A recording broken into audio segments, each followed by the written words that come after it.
এই দেশ চালাবার দায়িত্ব শেষ পর্যন্ত রাজনৈতিক দলের উপরে। এমন কোনো দল যাকে আমি পছন্দ করি না, যদি সেই দল ক্ষমতায় যায়ও, যদি ভোটে যেতে, তাহলে তাকে ক্ষমতা থেকে তো বিরত করতে পারবেন না, সেটা গণতন্ত্র নয়। পুলিশের কাছে গিয়ে দেখেন তাদের মেন্টালিটি আগের মতোই আছে।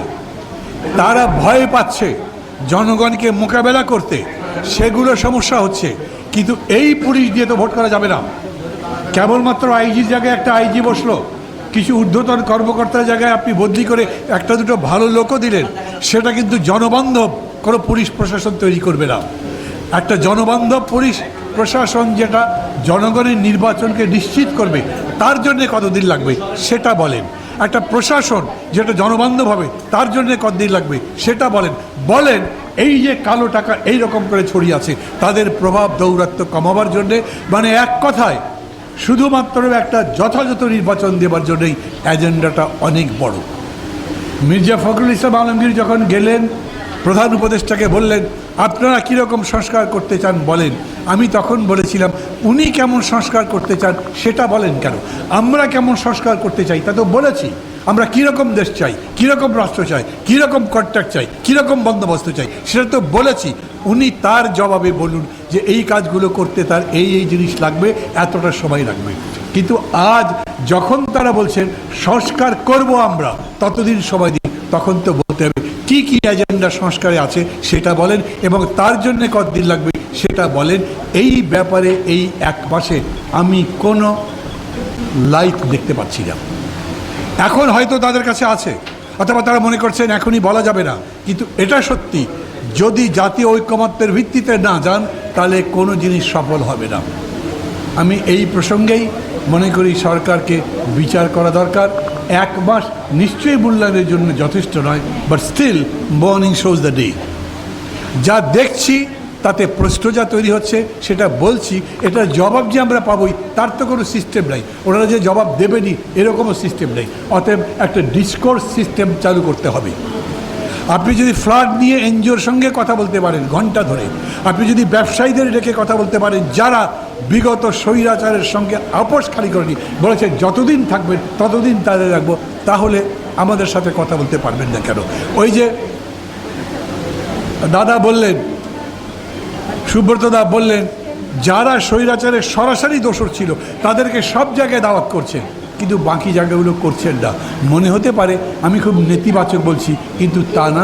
আমি মনে করি সমালোচনা সাধারণত এরকমই হয়, যখন মূল্যায়ন করতে যাবেন তখন তার প্রশংসা করবার জন্য মূল্যায়ন করবেন না, মূল্যায়ন করবেন কেবলমাত্র তার সীমিতাবস্থা, তার সীমাবদ্ধতা, তার ব্যর্থতার সম্ভাবনা, যাতে তিনি সফল হন সেই লক্ষ্যে সেটা করা। হঠাৎ করে পত্রপত্রিকায় দেখলাম যে সরকার রাজনীতির ব্যাপারে আলোচনা শুরু করেছেন, লেখালেখি হলো।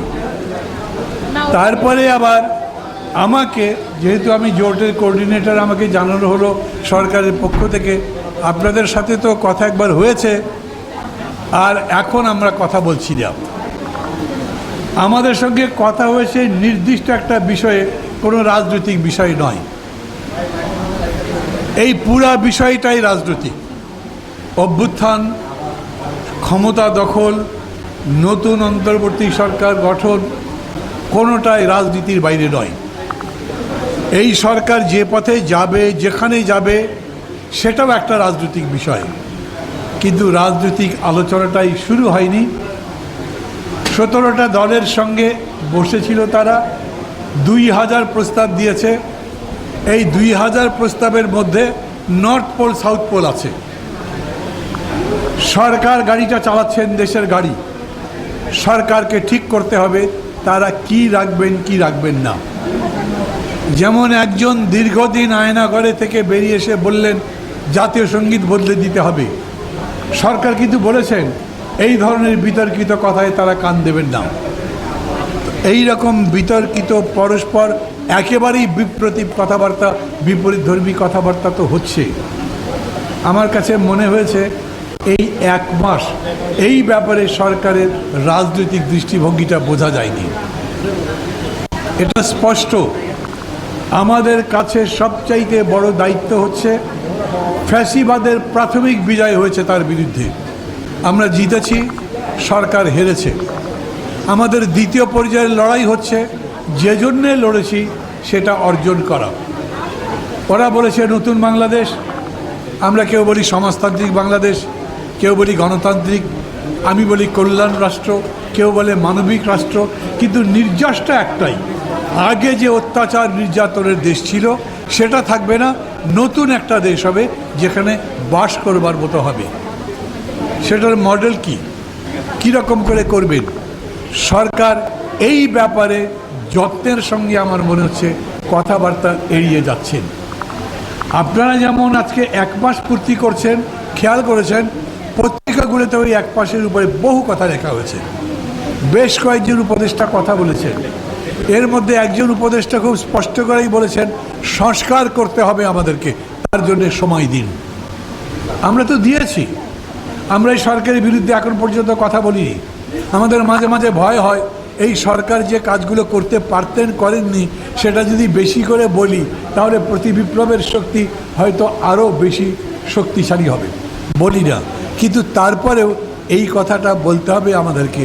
আপনারা যে সংস্কার করতে চান, সংস্কারের তো কোনো শেষ নাই। একটা দেশ প্রতিনিয়তই উন্নত হতে থাকবে, প্রতিনিয়তই সংস্কার হতে থাকবে। তো আজীবন পর্যন্ত এই সরকারটি সংস্কার করতে থাকবে, তারাই কি ক্ষমতায় থাকবে? তাদের তো একটা লাইন অফ ডিমার্কেশন থাকবে যে এই পর্যন্ত আমরা যাব। আমরা খুব স্পষ্টভাবে বলি এই সরকার যেহেতু অন্তর্বর্তী সরকার, মানে একটা সরকার থেকে আর একটা সরকারে যাওয়া পর্যন্ত যে সময় সেটা অন্তর্বর্তী সময়, অর্থাৎ তারা একটা গ্রহণযোগ্য নির্বাচনের পরিস্থিতি তৈরি করে নির্বাচন দিয়ে চলে যাবেন। তারপর তারা যদি নিজেরা দল টল করেন, করবে নাকি জানি না। আমাকে অনেকে জিজ্ঞেস করছে ভাই বিকালে শহীদ মিনারে কি নতুন পার্টি হচ্ছে, জানি না, কিন্তু বাজারে তো কথা আছে।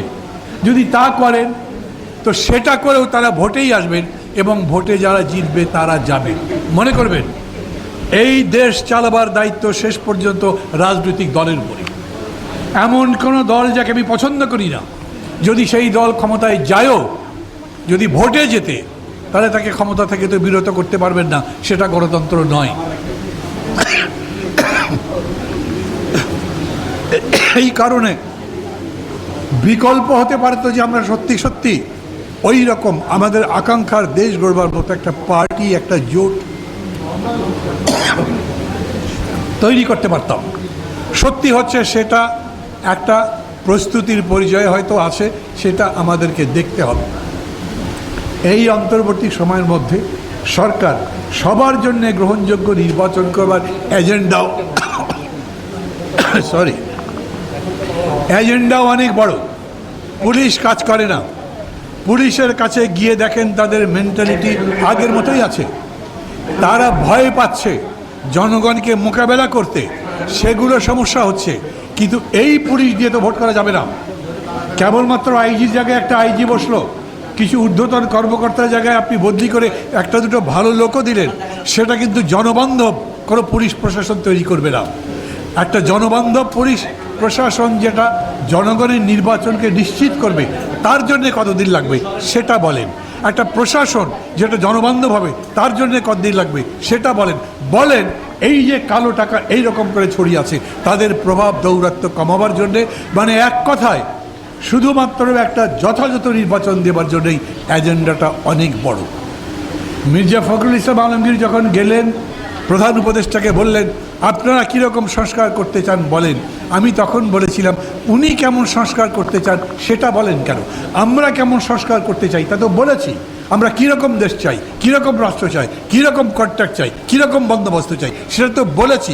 উনি তার জবাবে বলুন যে এই কাজগুলো করতে তার এই এই জিনিস লাগবে, এতটা সময় লাগবে।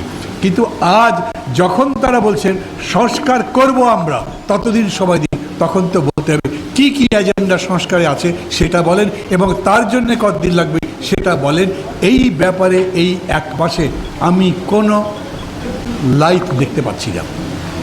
এখন হয়তো তাদের কাছে আছে, অথবা তারা মনে করছেন এখনই বলা যাবে না, কিন্তু এটা সত্যি, যদি জাতীয় ঐকমত্যের ভিত্তিতে না যান তাহলে কোনো জিনিস সফল হবে না।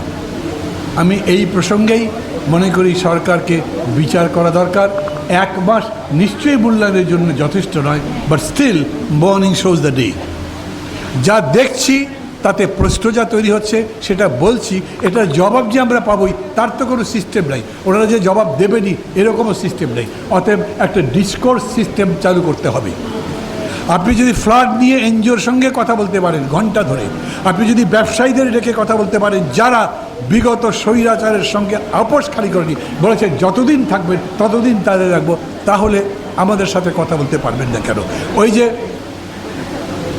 দাদা বললেন, সুব্রতদা বললেন, যারা স্বৈরাচারের সরাসরি দোষর ছিল তাদেরকে সব জায়গায় দাওয়াত করছেন, কিন্তু বাকি জায়গাগুলো করছেন না। মনে হতে পারে আমি খুব নেতিবাচক বলছি, কিন্তু তা না। আমি মনে করি সমালোচনা সাধারণত এরকমই হয়, যখন মূল্যায়ন করতে যাবেন তখন তার প্রশংসা করবার জন্য মূল্যায়ন করবেন না, মূল্যায়ন করবেন কেবলমাত্র তার সীমিতাবস্থা, তার সীমাবদ্ধতা, তার ব্যর্থতার সম্ভাবনা, যাতে তিনি সফল হন সেই লক্ষ্যে সেটা করা। সেই লক্ষ্যেই আমি আমার কথা বলেছি।